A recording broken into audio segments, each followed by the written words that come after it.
Hi guys, it's Asad and welcome to the first ever video on this channel. When I thought about creating a YouTube channel, I had different ideas, but I thought, why not let's create something that will just help others in knowing about what's the graduate life in UK and what can you expect after completing your degree, and about the daily life purposes as well. So let's get started. So what you can expect to take from this video today is I have tried to explain all the expenses and everything that a graduate has to bear in these times living in UK. They include any bills, entertainment, and the rent and everything. I've tried to compile as much information as I can in this video, so let's just dive into it. So it all started when I came to UK as an MBA student. It was unfortunately not an ideal time to come here because of the COVID and all the restrictions. I wasn't able to visit my university and I had to work and do everything online, all my assignments and all my classes, and I wanted to take some experience in a foreign country and at the university, and to learn about the British culture as well. But I wasn't able to do that at that time. But it's all right. I just made it pass through it. So moving forward, I completed my degree. I won't get into the details. It's a topic for some other time. And started applying for countless amount of jobs in medium-sized companies and even some of the bigger tycoons as well. But getting a job is definitely tough. It's not easy in any country that you go to, not specifically talking about UK. And it's extra difficult for a fresh graduate as well, because they don't have much experience that needed, and employers always want experience. I don't know how a fresh graduate can get that, maybe through different projects that they do, but it's seriously just comes to at the end to the experience, and the person who has more experience gets a job. Same was the case with me. I didn't have much experience here working in UK, but I had some experience from Pakistan in different fields of life, including customer service. I worked as an intern in an industry as a chemical engineer there. Here I studied business, so I had many options to go for, but I stayed in the field of business, and there are like countless amount of roles that I would go for, so I just kept applying. So getting my degree was the first hurdle. I did that with flying colors. The second most hurdle, which is I guess the most important one, the most difficult one, was getting a job. So here comes the happy day with the happy news, where I finally got a call from Enterprise that would you like to come over for an interview.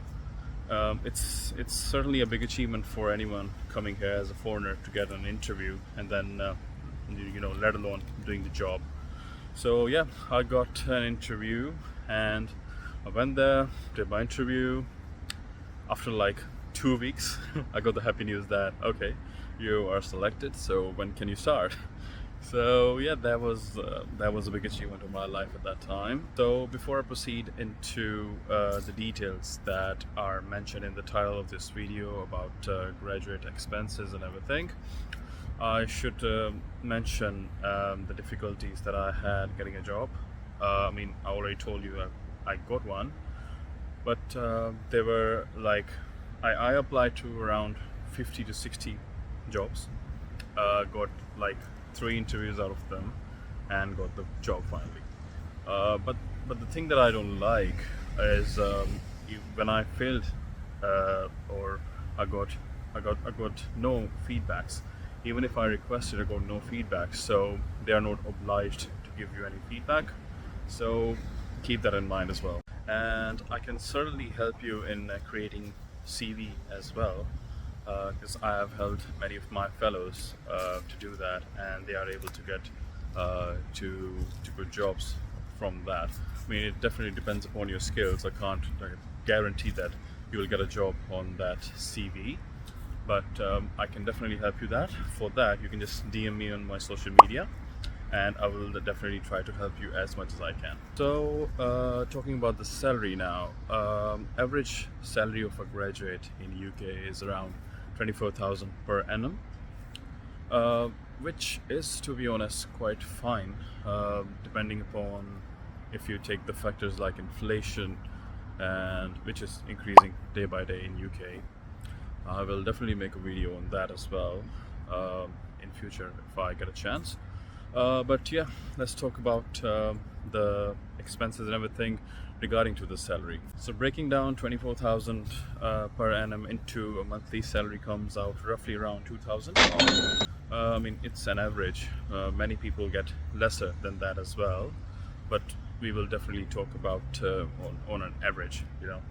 So in 2,000, you just don't expect to get all of that into your pocket. You have to pay so much in taxes as well. There are different brackets of paying taxes, but it's not like related to graduates, because we won't like get that higher into the bracket.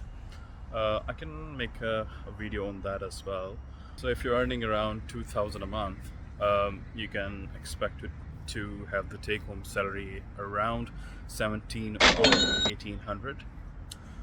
So let's break that down into different categories that I have created for the purpose of this video. Starting with the expenditure. So most of the salary will go into rent, because it's a small country and you have to pay a lot in the rents as well. Many students or fresh graduates, they live in sharing, so they can save some money on that. So for the rent, expect to pay around £900 a month for a one-bed flat if you like to live alone like me. People living in sharing can expect to pay half of it, and these trends keep on changing when you live in different parts of the UK. For example, it will be much lesser in Liverpool, but if you will live in London or in the areas around there where I live, you can expect to pay much higher. So the rent that I told you, it was basically around the area that I live in. So certainly keep in mind that you will have to pay a lot of your salary in the rent. So next point is the groceries. With this inflation, I have seen a rise in the cost of all of the groceries as well, as compared to 2020, where in £50 I would just do all of my groceries, maybe around 60-70. But now, even if you cook yourself, you would expect to pay around 150 a month for the groceries. I mean, it certainly depends upon you, but if you cook yourself, it would definitely save you a lot of money. If you would eat out, that will definitely stack up your bill. So next up in my list will be transport. It can be quite expensive for the transport as well if you would go by train. I mean, it certainly depends upon the routes, but most people, because they work in London, they are expected to pay around £30 every day for a return ticket. But if you travel by bus, it's certainly cheap, and also because the government has certain measures in place because of the inflation, where it's £2 for any route that you try. So I mean, it will certainly not stay forever, but still it should be appreciated. But definitely having your own car, it's definitely more desirable. So anyone coming here should always aim to get their own transport. And next up, we'll go for the bills, which include electricity, gas, water bills.